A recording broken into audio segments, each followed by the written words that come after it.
Welcome back. This is it, almost the end. It's where we hear about Cleopatra. Remember where we left off? Ptolemy 12, her father had died and left a will. And the will was placed in Alexandria and a copy in Rome. Rome because Rome was the power. Rome because they were the executors of the estate. He knew that there was no way that his children could rule if they didn't have the backing of Rome. Now, the will stated that two of his children will be on the throne ruling together. And this was normal Ptolemaic practice, a brother and a sister.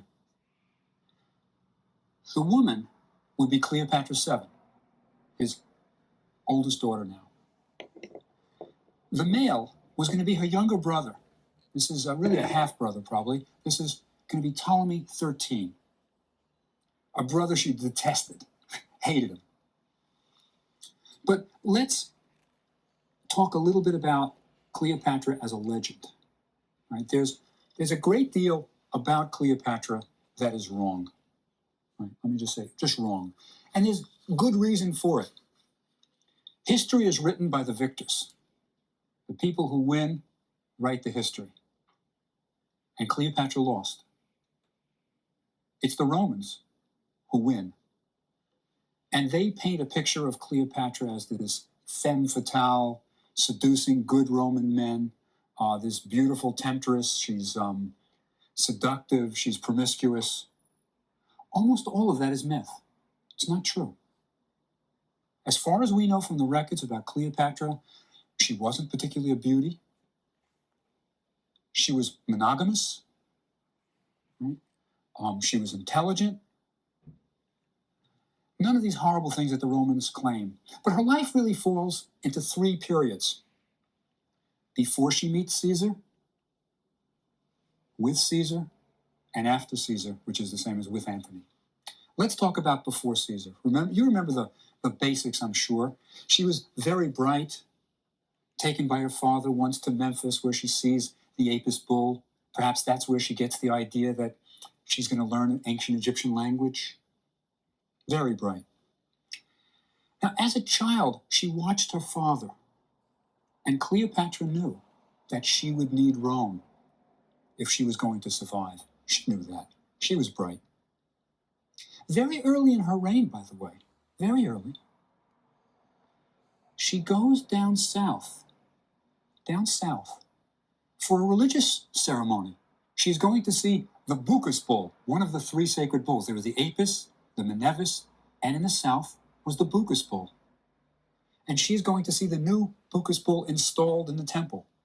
And there's even a record of it, and people were amazed. The Egyptian priests were amazed. It says, and the queen got on the boat with us. Kind of like she was one of us. Those Ptolemies didn't go south.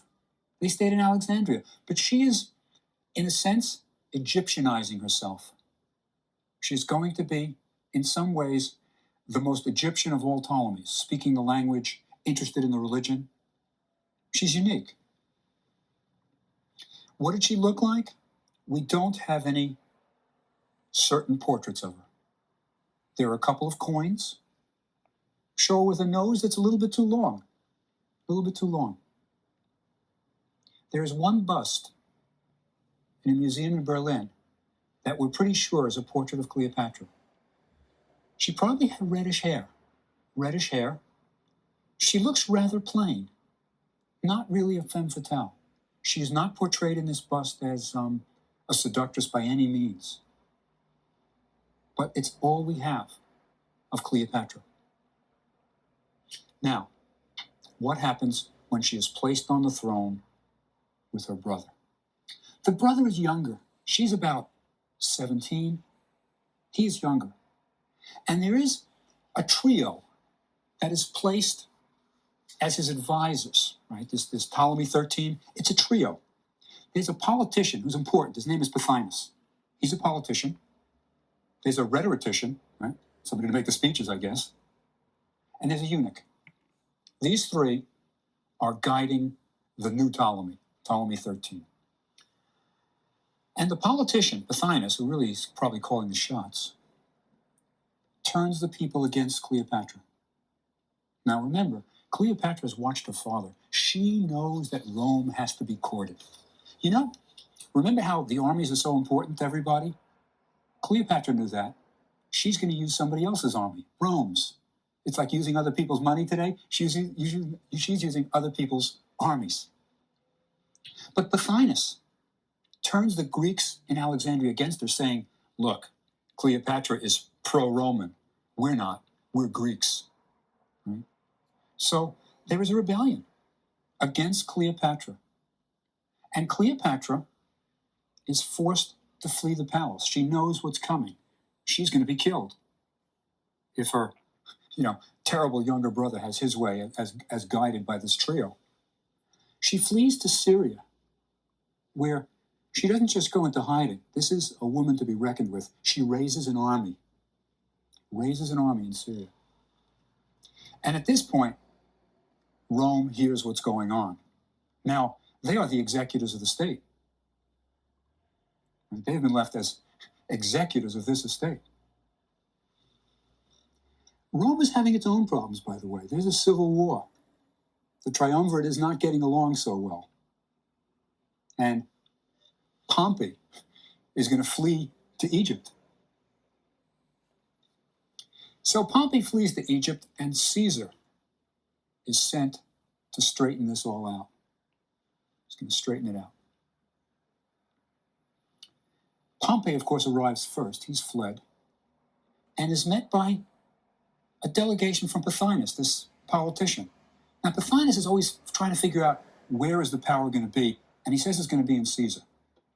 So Pothinus has Pompey met in a boat as they're coming into Alexandria Harbor. And Pompey has fled with his family, gets into a boat, and his head is cut off. Pothinus has figured out that Caesar's going to be really happy. He's going to really be in strong with Caesar when Pothinus shows up and says, I've got your opponent's head. So in front of his family, Pompey is murdered. Caesar arrives. He is furious when he is shown Pompey's head. Again, this is an honorable Roman who respects his opponents. But he's got a job at hand. He's got to establish the throne of Egypt. He wants stability because they need the grain. Rome wants the grain. Now, at this point, Cleopatra hears that Caesar is in Alexandria, in the palace. And she knows that her brother's advisors are going to be advising against her. And this is the famous scene where she figures out that she has to sneak back into the palace. And this is, if you're familiar with the Elizabeth Taylor movie, this is where she comes in the rug, wrapped up in a rug. It's interesting, by the way, it shows how much older I'm getting. When I now make references to the movie and refer to Cleopatra as Elizabeth Taylor, usually my students don't know who she is. They don't know the movie. I'm at the point now where there's a whole generation that has grown up not knowing this wonderful movie. It's historically quite accurate. But anyway, she does, as far as we know, get smuggled into the palace in a rug. And Caesar says, what is this? It's a gift, right? And then unrolls it, and sure enough, it's this 17-year-old girl. Now, what is this relationship between Caesar and Cleopatra? First of all, Caesar is a middle-aged man. He's been around. He's cultured, by the way. I wonder often, what language did they speak in? Cleopatra spoke many languages. Many. Might have spoken Latin, right? Caesar certainly would have spoken Greek. So they can talk. There's no problem about that. They don't need interpreters. And certainly don't need interpreters for what they were going to do later. But he has never seen a woman like Cleopatra. Roman women were kept in the houses, uneducated. They weren't educated. Greek women were educated. Cleopatra, think about it. She knows the languages. She has been to the library at Alexandria, read Herodotus. She is educated. She is a powerful woman. She is a force. He's never seen a woman like this. This is very different. She may be 17 years old, but this is a very different kind of woman, say, than Caesar's wife. He has a wife, of course, back in Rome. Anyway, Caesar's decision Caesar's decision is that both she and Ptolemy XIII, her bratty younger brother, should rule together. Pothinus is sort of against this, and he thinks he can have an insurrection against Caesar's small force there, and they're causing trouble for Caesar. And there's a small war. It's called the Alexandrian Wars. Small, very small. It's not a real full-scale war. But in the end, of course, Caesar wins. Cleopatra has Pothinus executed. Right? Her bratty younger brother, Ptolemy XIII, tries to escape and drowns in the river. Cleopatra is alone on the throne, just what she wanted. Now, tradition required that she have a male at her side, and she marries the even younger brother, who becomes Ptolemy XIV, who's a nonentity. And when I say a nonentity, he disappears. We don't know what happened to him. Maybe, Cleopatra is indeed a Ptolemy. Perhaps she had him killed. We don't know what happens to Ptolemy XIV, but he certainly disappears in history. But Cleopatra is now the mistress of Caesar. And we have some records of what happens to them. She takes him on a boat trip south. They are going to go through Egypt. Now, I think this is a really calculated, smart move. Granted, Caesar is sophisticated, educated, but he's never seen a place like Egypt. He's come from Rome. He's never seen a palace like the one in Alexandria. And other things. Think about when we go to Egypt. He's never seen the pyramids.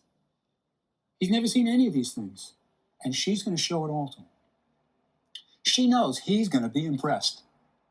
So they go on this boat, the Thalamegos, the big boat it's called. It was a huge boat, practically, a floating house. And what would they have seen? Pyramids. Would have probably been Caesar's first view of a mummy. Kind of interesting, his first taste of maybe immortality, that you could be immortal, perhaps. They go south, he sees Thebes. And they go far, even further. They go all the way to Aswan. Quite a trip. Now, as they're going through Egypt, the people are seeing their queen. Something they hardly ever saw with the other Ptolemies, their king or queen. And they are treating Caesar as her consort. She is, of course, in Egyptian politics, religion, a goddess. And Caesar is kind of being treated like a god alongside of her. And I think he probably liked it. This is where Caesar maybe gets the idea that he's a little bit above mere mortals. It'll cost him his life, but we'll see.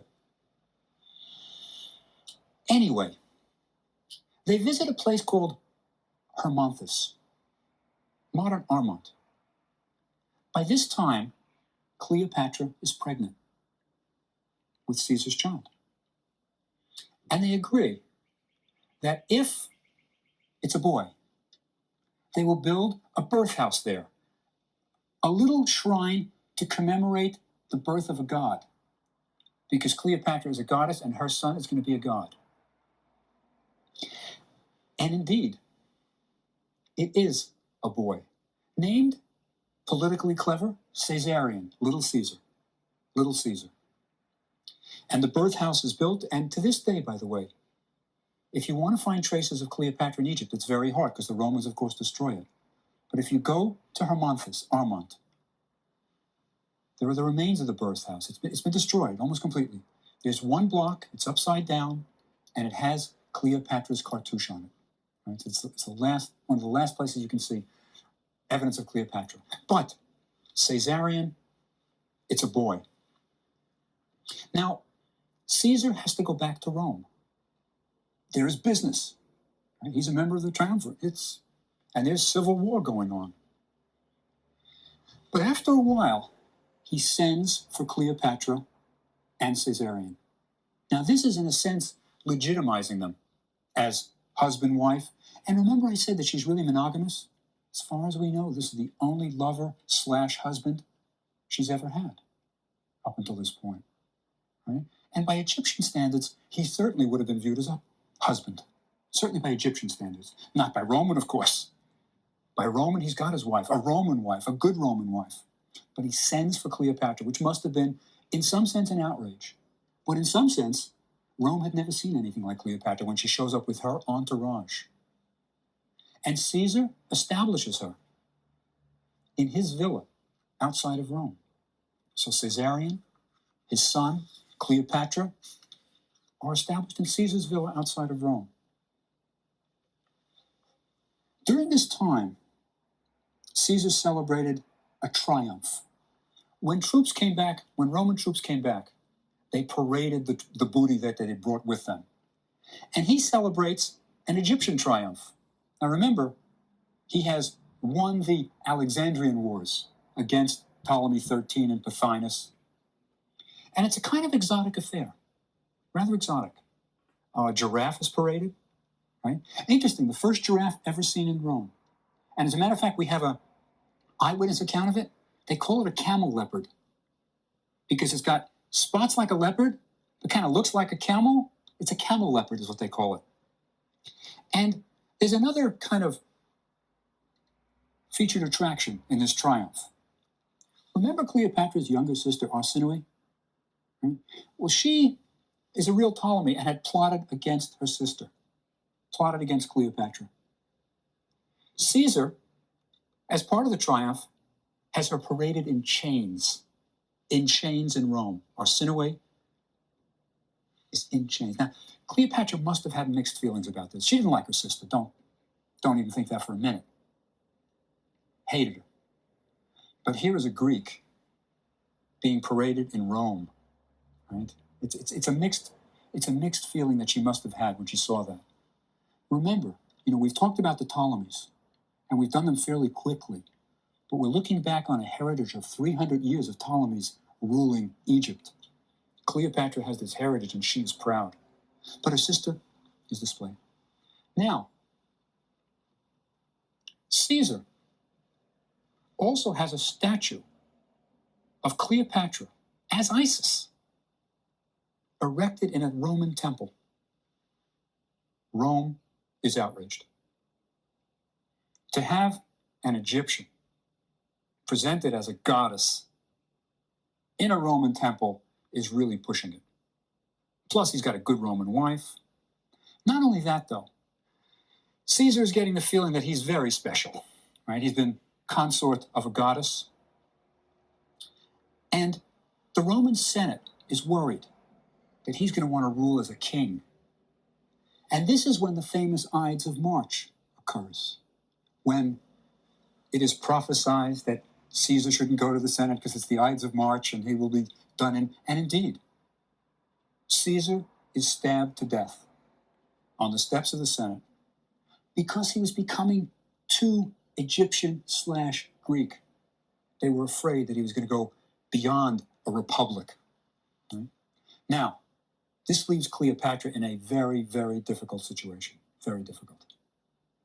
She's in Rome, which in some sense is clearly hostile. Clearly hostile. The women probably were really interested, in the makeup and those kind of things. They were really interested in her.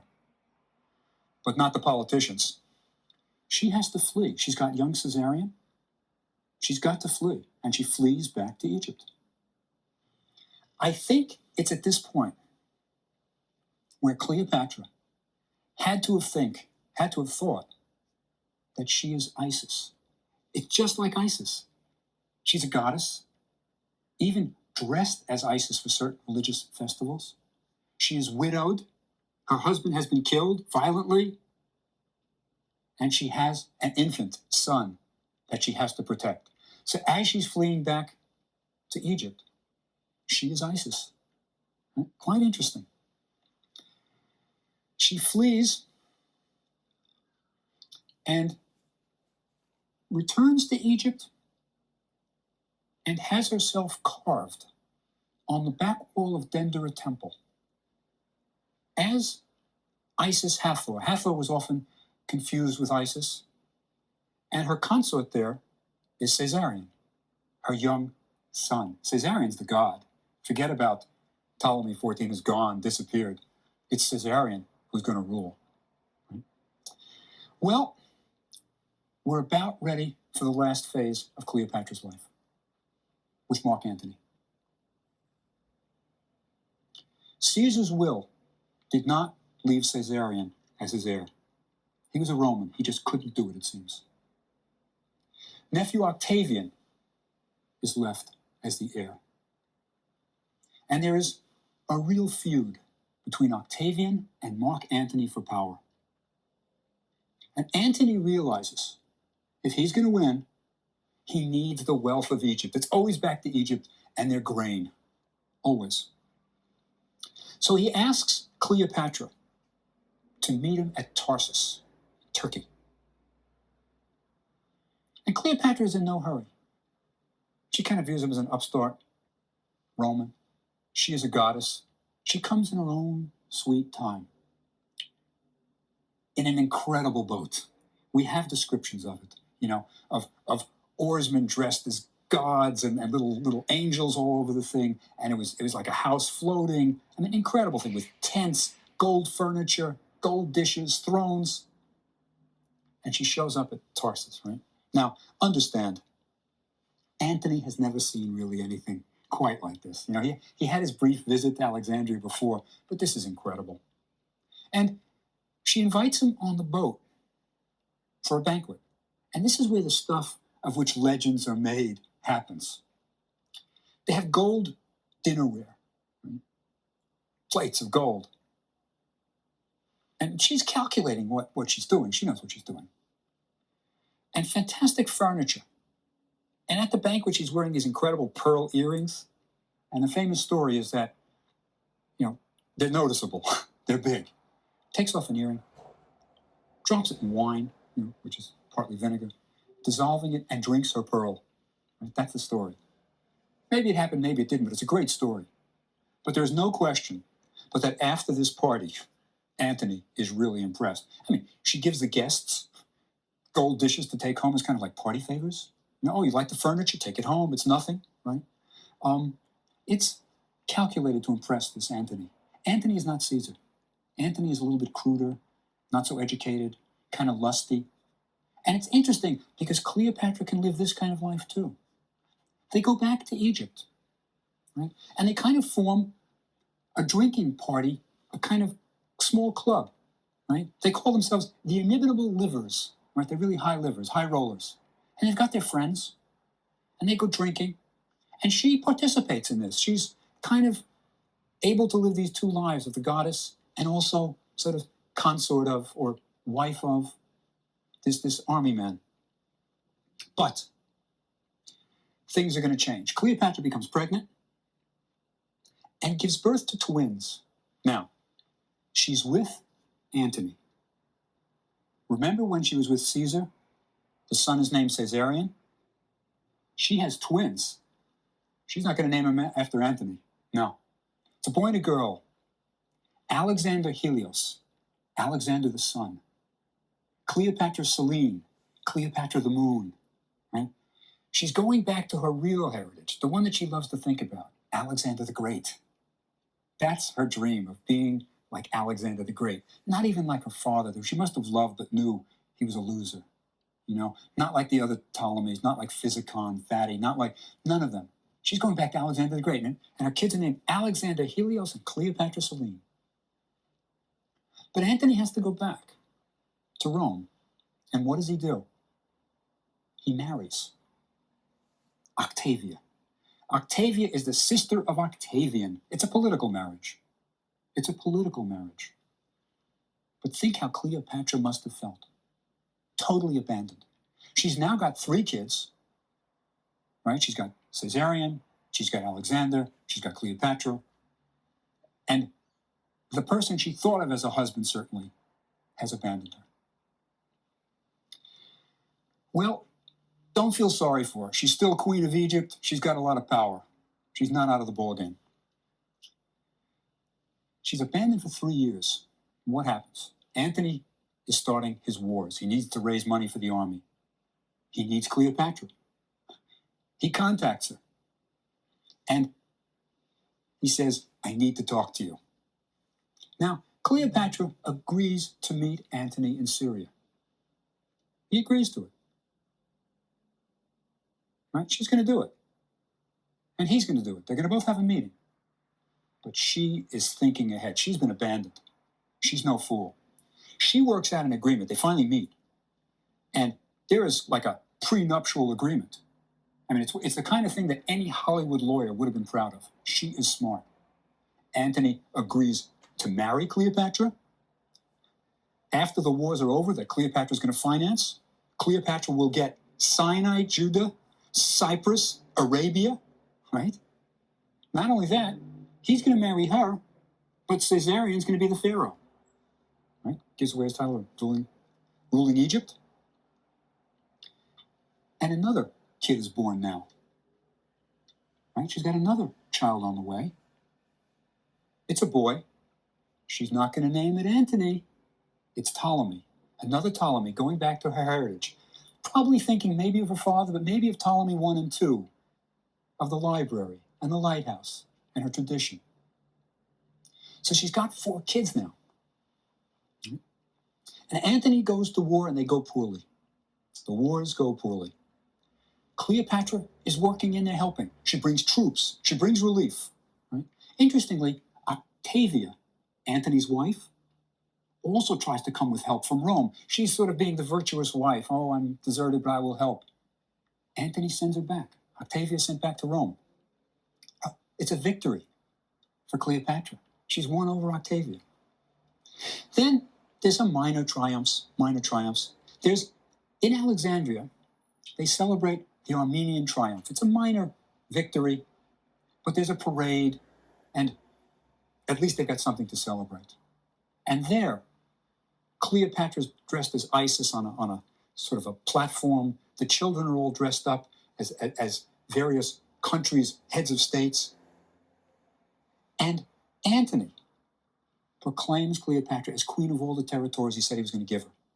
Caesarion is called king of kings. He's going to be her co-regent. Alexander Helios, one of the twins, he's given Armenia and Pontia, the Pontus, right? Cleopatra Selene gets Libya. And little Ptolemy, he gets Phoenicia in northern Syria. So these kids are really getting endowments. They're not going to have to worry about going to college. Cleopatra has worked it out. She has made the deal. And she is controlling Antony. At this point, Rome fears Cleopatra, fears her. She is taking their Antony, who should be giving Rome the spoils of war, and he's giving it to Egypt, right? There is going to be a war that's going to end it all. Octavian declares war. Not on Antony, he's a Roman, but on Cleopatra, the Greek, the Egyptian. And this is where all the bad press starts about Cleopatra, the seductress. Well, the Battle of Actium is fought. That's the crucial battle. It's fought at sea. And it goes poorly. It goes very poorly. Cleopatra is on a ship. She's in the middle of the battle. Imagine that. She has her own ship in a battle, not leaving Antony alone for a minute. And she has to flee. They pick up their sails. She goes back to Egypt. Antony follows, right? But he's sulking. Cleopatra's planning. Antony is sulking. In the end, Octavian marches on Alexandria. It's the end. Offers Cleopatra a truce. Give me Antony. She refuses, right? They march. It really is the end. Now, Cleopatra will not be captive. She will not be taken captive. She has seen her sister in chains, and it won't happen to her. She starts planning poison, right? She's planning. She knows she's going to kill herself, and she sends a message to Antony saying, I'm dead. She has barricaded herself in the palace. Antony, believing that she is dead, runs himself in on his sword. Doesn't quite kill himself immediately, doesn't die immediately. Then Cleopatra, right, hears about what happened to Antony, and he's brought to Cleopatra, dying, right, and dies there. He dies in her practically arms. And then Octavian, who wants to take Cleopatra back to Rome, parade her, is fooled. She has, we believe it's snakes, smuggled in a basket of figs, and she dies with her handmaidens next to her, Iris and Charmian. Octavian is outraged, because he's been cheated of parading Cleopatra in Rome. But it's the end. Cleopatra is the last great ruler of Egypt. It's the end of the Egyptian civilization and the end of an incredible story. But next time, I'll try to summarize a bit and put it all in perspective. I'll see you then.